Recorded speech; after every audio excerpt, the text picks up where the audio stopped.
Hey there, Leah. Hello, happy Saturday. I love these weekend recordings. They're so much more just like easy breezy and relaxed than when we do it during the week. Yeah, now only if I had one day that I actually thought I, was relaxed. I'm working on it. I know. No, Sunday, I think I do a good job with Sunday, but that's Yeah. how he teaches me to relax on Sunday. But it's been over, it's almost 2 years now, so it's been pretty stern. Sunday, not even fun day. It's like Off the rest day. table. Yeah, uh-huh. Not an So option. yeah. Hmm. How has your week been? It's been a full, quite exciting week. Like so many good things happened. And when I say good, some of them weren't like good. Like if I tell you the story, you'll be like, oh, okay. Not Yeah. you. You, of course, will Yeah. enjoy it. But like a regular person is gonna be like, okay, so you had a conversation. Mm-hmm. Where I'm like, Yeah. but you don't get it. Like it was a conversation I would have never had before, So stuff Hmm. like that happened, plus like good meetings and just growth, and then being able to like to see the future without stressing over it. Like, gotta get there, gotta get there. It used to be like if I saw the future, I was like full speed ahead. But now I'm like, Hmm. I see the future. I'll get you. I'll see you when I get there. Yeah, that's awesome. A little bit more of a relaxed, open approach. Yeah, just like a trusting approach. Because I think I personally speed to the future because I'm like, well, what if it's not there when I get there? Like, I better hurry up. It's gonna go. Yeah. Like, I got you, girl. Calm down. I love that. I definitely have seen in myself. Actually, you and I were talking about this last night. I have this lens through which I view stuff that doesn't feel like purposeful and productive, and I see that more negatively than the stuff that's just for the sake of doing it for fun or for pleasure or whatever. Yeah. And I think I've gotten better about that. But there's this certain judgment I will put. Let's say if it's a Saturday and I'm getting some stuff done on a passion project I have, I'll feel kind of a sense of like yes. Whereas if I'm going to hang out with friends and grabbing drinks or whatnot, it's like it just feels different. Yeah. Yep. Mm-hmm. Yeah, I'm with you. I'm so with you, but I'm shifting that thought to it's all good. Hmm. Hmm. Yeah. Yeah. Mm-hmm. And Oh, I speaking love of it. all good, Yes, you have been so excited about this conversation. yeah, I've been so excited about this conversation mainly because it's a big part of, well, it can be a big part of my life. I just don't allow it to be Yeah. a big part of my life. And then when it does come in, I like, I like, get it out of there. Like, Yeah. yeah. So I really want to talk about it because there's so many angles. And I felt like in the Red Table Talk, they stuck to this one part of the angle, but I want Wait, to. maybe set the stage with the episode we're Okay. talking Yeah. about. Yeah. Yeah.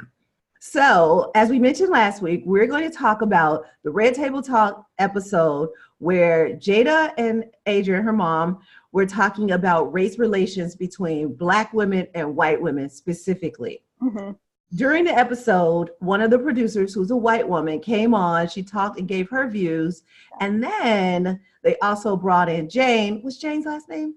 Elliot. Elliott, yes. Jane Elliott, who is a big advocate for race relations and most importantly to rid the whole racism thing. She advocates for Black people and she's all about the human race. And when she came on, she like dug in to all of them, but especially the white woman.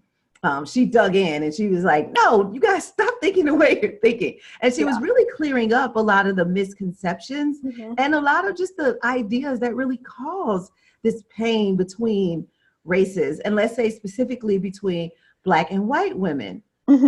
Now, Yeah. It's interesting. I don't even, when I think about my identity, I think Jewish. Like, I don't think white woman. I think Jewish first, um, mm, which I feel like puts an interesting spin on it. And I would think a lot of Jewish folks would agree, mm-hmm, men and women me alike. too. Uh, Yep. but here's a question for But you.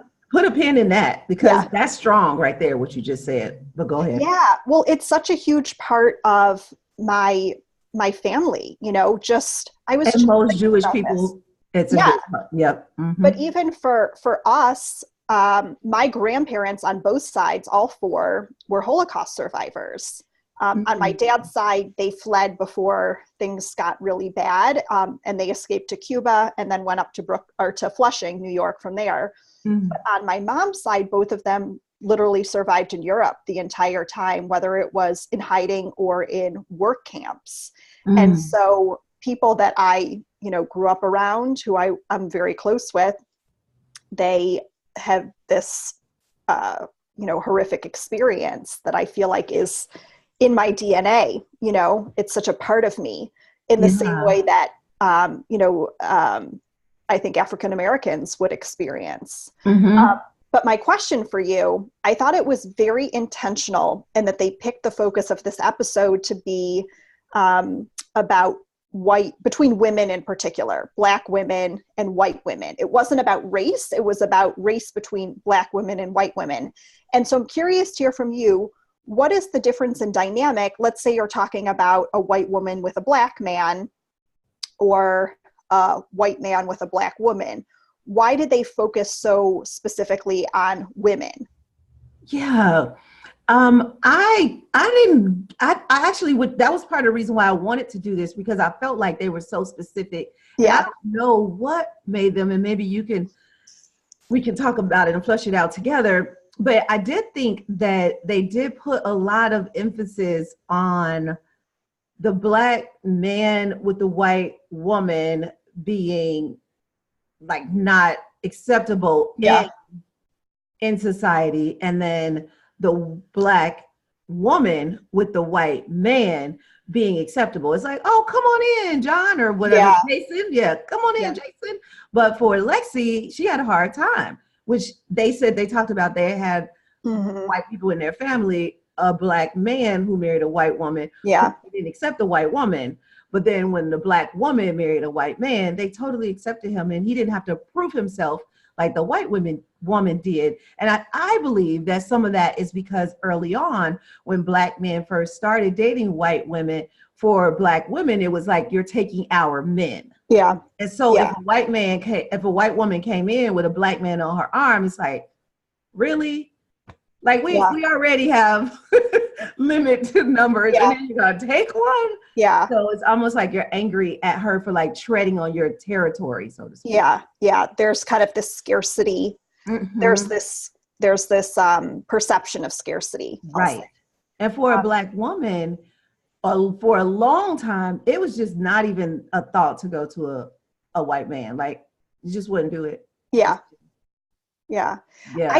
I think maybe the reason they focused on women is this idea that when you're part of a minority, there's this tacit responsibility to take care of each other, to uplift each other. Right, like the Jewish thing, like you just said. Yeah, exactly. And so that was my sense of why they focused on it. Yeah, I do see what you mean, and I totally agree.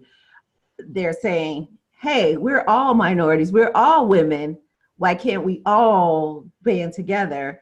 Because a lot of times white women do accept other races. They'll see, Asian women, Hispanic women, Indian women, and embrace them more. Especially, I've seen this in corporate America, and less a Black woman. A Black woman is on her own, and then all the other women are together. Now, even though the episode specifically said white women, I think they see white women as maybe the leader of the pack, leader of the group, and then Black women on the outside. And if she wants to get in, she's going to have to become white, so to speak. Yeah. Oh, that's tough. What you said really just hit home. Like, when I think about the workplaces that I've been in, and Asian and Indian women, there is a very different perception and a different burden that they bear. As opposed to Black women. Yeah, and they're not fighting as hard to be accepted, so to speak. Right. Yeah. Yeah, because there are certain perceptions when it comes to Indian and Asian women about intellect and capability Now that you mention it, I'm seeing this connection. I was at this event a couple weeks ago that Esther Perel put on, and it was called Masculinity Paradox. Mm-hmm. And it showed the difference how with women, femininity is kind of inherent. It's in you. You don't have to prove it. You don't have to continue to prove it. And with masculinity, she says it's something that needs to be constantly proven and can easily be stripped away.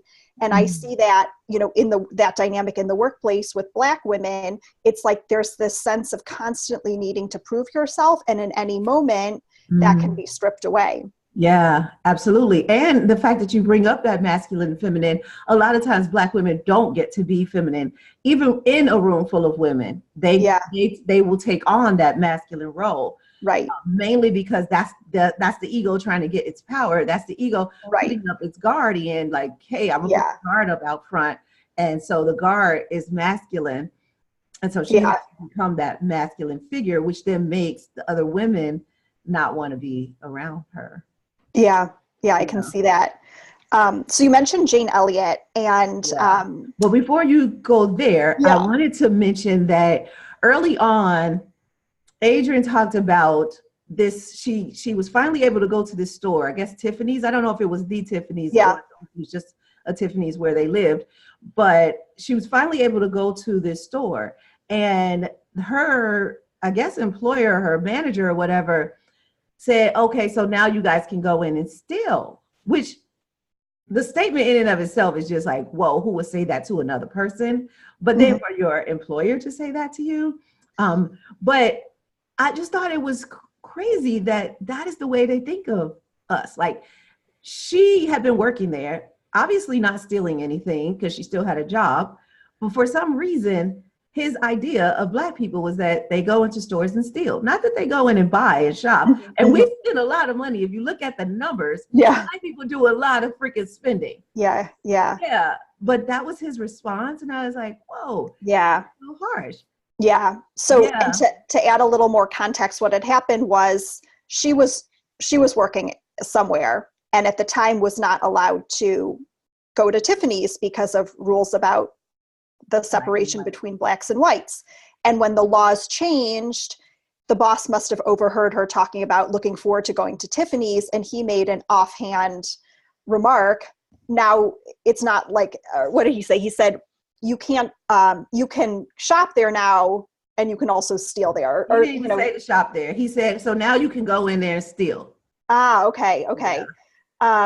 Yeah. And I just wonder the place that he's coming from. It's like, I'm so wired to think back to someone's childhood whenever a comment or a reaction comes across that is so in your face, fearful, prejudice, coming from a place of pain. It's like, I always think about their upbringing, the family that they were raised by, generally this comes from a place of fear and scarcity. I don't have enough to meet my needs, and anyone who now has the same opportunity to get their needs met is going to be taking from this very limited pie.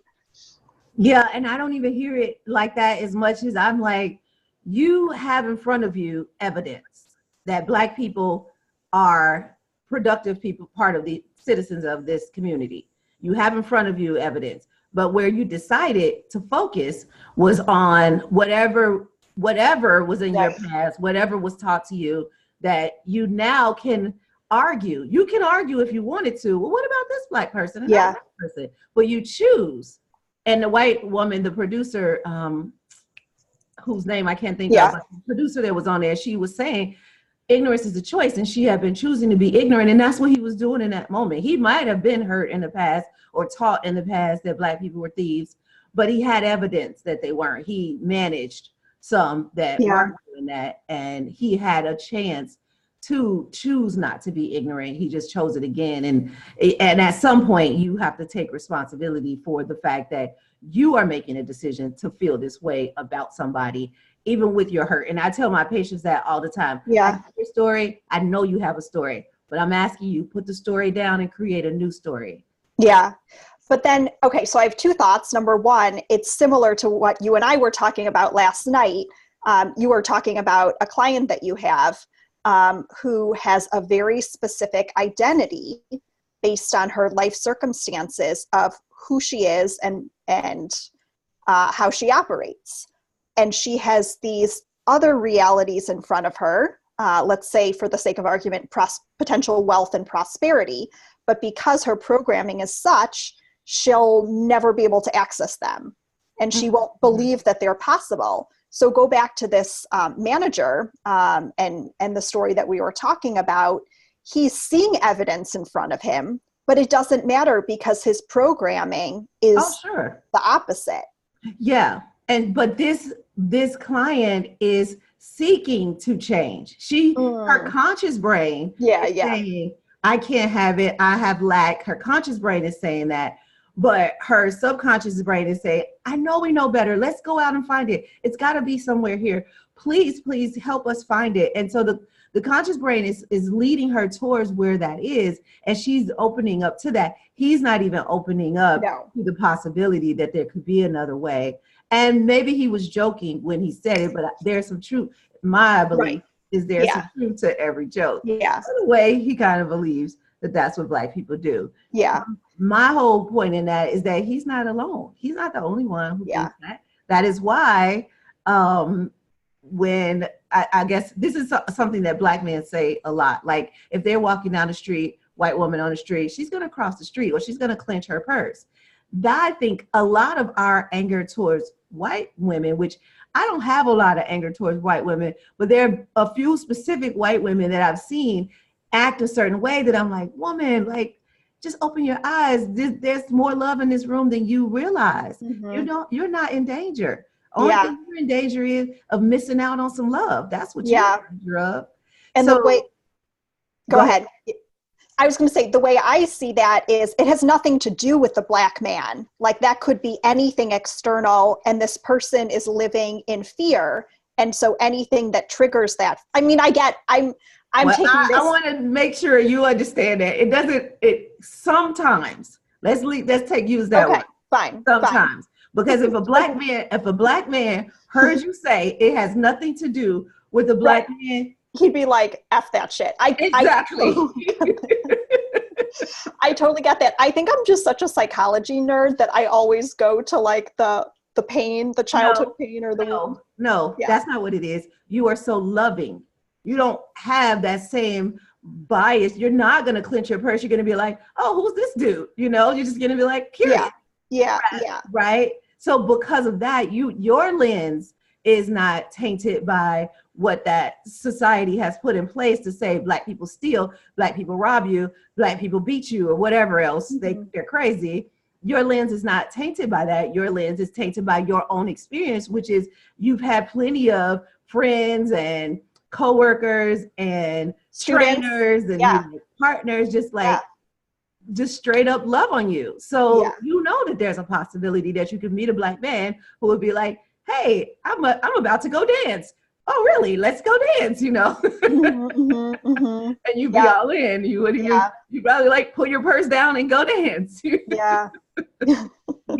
So I know that part of it is the psychology that everybody's hurt. And that's the place I live, which is why I do have so many white friends, so many friends of so many different races, but specifically white friends, because despite all the stuff that Black people and white people go through, I am still able to see past any of our past to who they are as a person right now and whatever hurt they might have been in. They might have even said things to me that weren't nice. And that don't even have to include race. That's just people, period. I'm still going to let that go and just know that's your hurt talking. That's not. Yeah. I get that. So I know you do have that part, but I also believe that some of this is your lens. For sure. And I totally recognize, what you described happens all the time. And I was watching a Trevor Noah Daily Show with Trevor Noah episode the other day. And he got very serious. Like normally he's all like jokes and laughs. And all of a sudden the tone changed dramatically. And he was talking about the story of Amantic Fitzgerald Bradford, who was at a mall on Black Friday. and there was a shooting. This was in Alabama. And there was a shooting and there was a lot of chaos. And because it was in Alabama, a lot of people pulled out guns.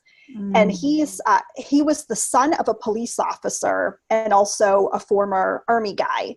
And so he did have a gun on him, and he went running because it was, chaos and everyone was trying to get away and be safe. And police officers shot him, and they made this big announcement that they caught the perpetrator. And then days later, they said, actually, there's been a mistake. We thought we had caught the perpetrator, and we hadn't. And then it came out later that they had shot a completely innocent man. And Trevor Noah was talking about how in situations where the shooter is white, like think Thousand Oaks or Vegas shooting, the police will often try to talk the man down, calm him down. And in contrast, when there's a situation, even in Chicago a few weeks ago, this was in the Chicago suburbs, there was a black man who was in a full-out security uniform. This was in a bar. There was a fight. Gunshots broke out, and the security officer was trying to take care of the situation, and the police ended up shooting him.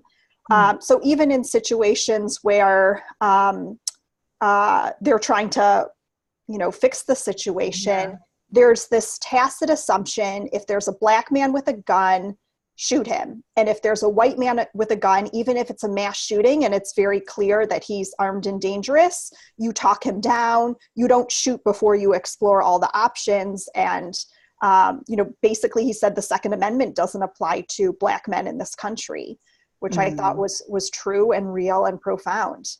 Yeah, that is. And I can see him being really serious about that, because it is just that serious. It is. It is. Like, there is not a black mother with a son that is not in fear every moment of her son's life. Just come home. Just still be alive.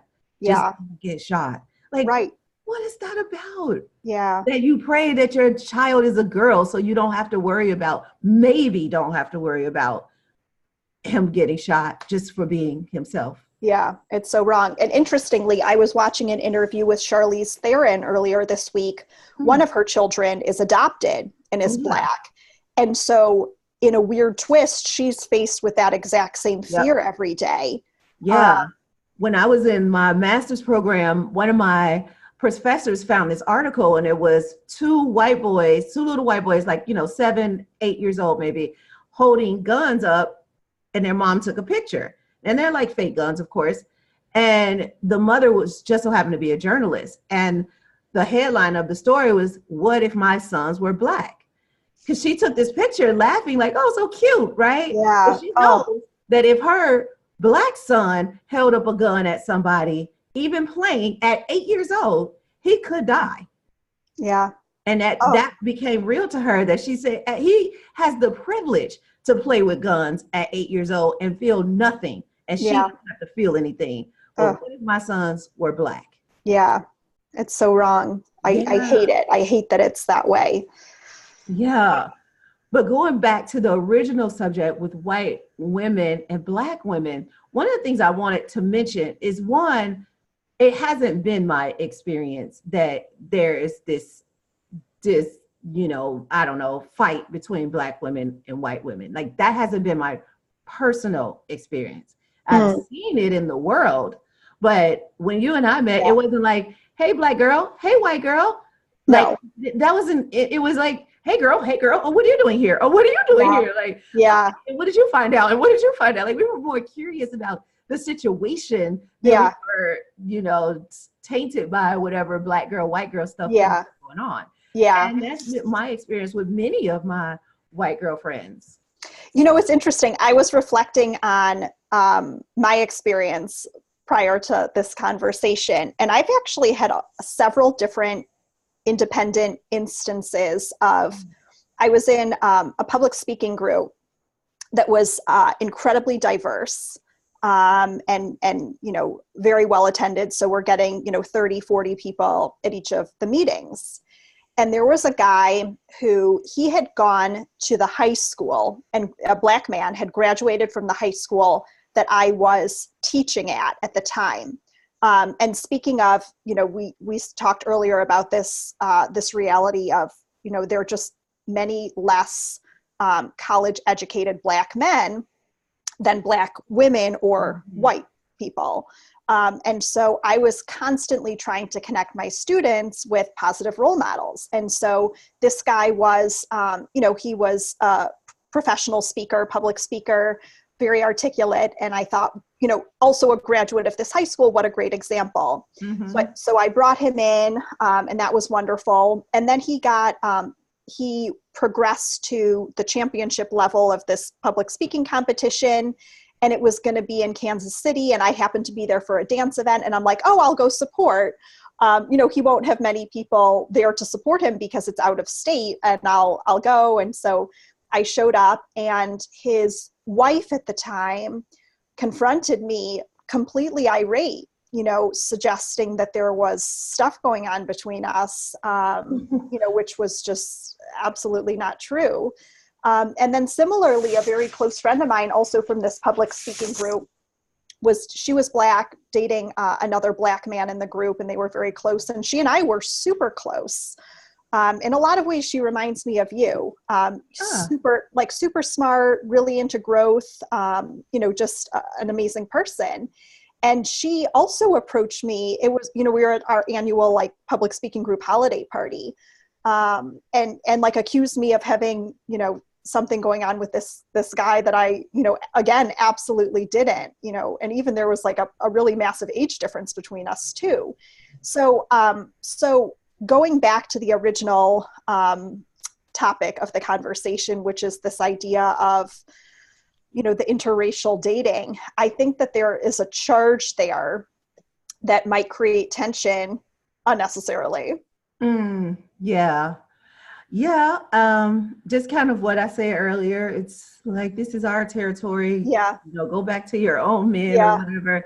And even if ours aren't that great, we still want them. You might think they're not that great, but we love them. So you're looking at them, you're judging them, and then you want to date them. So it's like, we have all these mixed emotions, right? You're like, what's going on? Yeah. And not to say that the two men that I just talked about weren't great. I wouldn't have brought this in if I didn't think he was great. And I was friendly with the other man in the second story as well. Just he was the president of the club for a year, and just, involved, and I respected him.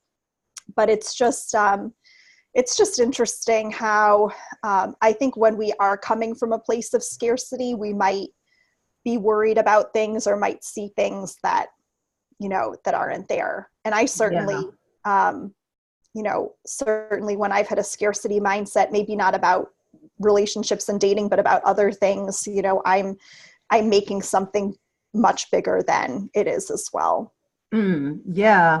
So I wanted to go to something that was talked about in the episodes, and I took notes this time. I don't usually take notes, but I have notes this time. You were all That's in. Serious. That's how serious I am about this episode. Yeah. So, not Jane, the other white lady producer, whose name I just can't think of right now, but she, I can't either. Yeah. Yeah. She said something about, she feels like Black women don't want to be her friends. And then she later said that the challenges or the problem is that we're not going out of our way to understand each other or get to know each other from an authentic place. And then Adrienne said, I never want to get to know, I'm not even interested. And I just thought that was wow. I had no idea personally that was a thing, that you wouldn't be interested in another person. We grew up going to different places, seeing all different kind of people. And a lot of my mom's and dad's coworkers were white. So my mom and dad were not C-level, but in upper management in their company. So they weren't CEOs or anything, or CFOs, but they were in upper management. So a lot of the people we hung out with were CEOs, CFOs, and vice presidents, because in corporate America, they're like, oh, come to our house, oh, come to our lake house or whatever, on our boat, so we get invited. You just get to know them because you guys are together there, and you're like, oh, I didn't know you like that. I like that too. And then before you know it, you find what you have in common, even though you can see blatantly what you don't have in common. But once you have conversations, you just find what you do have in common, and then all the rest of the other stuff is gone because you figured out what you have in common. But when she has like absolutely no interest, I was like, oh, wow. Yeah. I thought of my grandparents immediately because they, similarly, because of their experiences in the Holocaust, had deep-seated fears and prejudices as well. And I think that they're frankly legitimate prejudices because they're based on their experiences. And GAM too had experiences, deep experiences with prejudice. So I guess I get it, you know? I see. Yeah, and like my generation, sort of, but especially this next generation. And then think about Willow, like Willow's generation. Yeah, she was really quiet this episode too, if you notice. Because her generation, especially having wealth too, so she might be shielded from some of it coming up with that amount of money. And when I say wealth, I don't mean like how I grew up, how you grew up, where we might have been upper middle class. I mean, they are freaking rich. So there may be some things that she does not even experience that we might have experienced. But that generation period is a lot more inclusive than the previous generations, especially like, I guess Gam would be considered a baby boomer. Yeah, she's a baby boomer. And so the baby boomers and then even further back, like your grandparents, my grandparents, a lot more experience where there was a lot more hate, but now there is a lot more love. I would say tolerance first. So I think with our generation, you and I, and you, are you a millennial or are you a Gen Xer? I am. So I'm 81, which to my understanding is the last year for millennial. Yeah, like you're on the cusp, I guess. I'm on the cusp. Can claim Gen Xer or you can No, I consider myself a millennial. Yeah. Okay. So I think with Gen Xers, it was tolerance for us. That was the language that was used. For millennials, it was more inclusion, right? And then for this next generation, I don't know what the actual word is, but I think it gets to a point where you don't have to, kind of what Jane was saying, that human race thing, where we don't have to look at check boxes and which box did you check? Yeah. We're like, what do you bring to the table? Point blank, period. Yeah. Yeah. Agreed. So about that human race thing. Yeah. Because that was a big thing for me. That's typically Prosperity Club, just, I don't have a religion, but my doctrine inside of me that I live is around the human race, just love and above. Like love is my neutral. That's as low as I get. I don't want to go any lower. Yeah. If I don't treat you, the least that I'm going to give you is love. Like I can give you some other stuff too. Like I'm going up from there. Yeah. I love that. Yeah. So but that human race thing, to me, that says so much. If possible, if we could ever do something like that, man, that really bonds us. And I'm wondering, would that be enough? Like, could we just say human race and then drop all of this other stuff? But I guess we still have religion and culture, because race and culture are kind of different even, right? Yeah, I think so. I have two thoughts. Number one, what Kine is talking about is there was a moment where Jane said, there is no race. We simply have a human race that was born, most people agree it was around the equator in Africa. And then as generations have passed, skin color has changed based on proximity to the equator and exposure to sun versus not. And I believe that to be true. I mean, it's a construction that people in power created as a way to maintain and increase their power. Yeah, that makes total sense to me. And then I was thinking about the caravan of immigrants coming up through Mexico, trying to get into the US across the Mexico border. That Trump has been making such a big deal about and extremely unwelcoming of. And what was interesting was to see how the Latin American countries, when Trump wouldn't let them in, we're also extremely disparaging of and not welcoming of as well. And the reason I bring that up is I think that anytime you have someone in certain types of people in power, let's say like the Mexican government or Latin American countries, you know, they see someone who's lesser than, and they say, no, not interested. You know, we have these constructions, this hierarchical construction. This person is better because they have X wealth. This person is better because they're this religion and not that religion.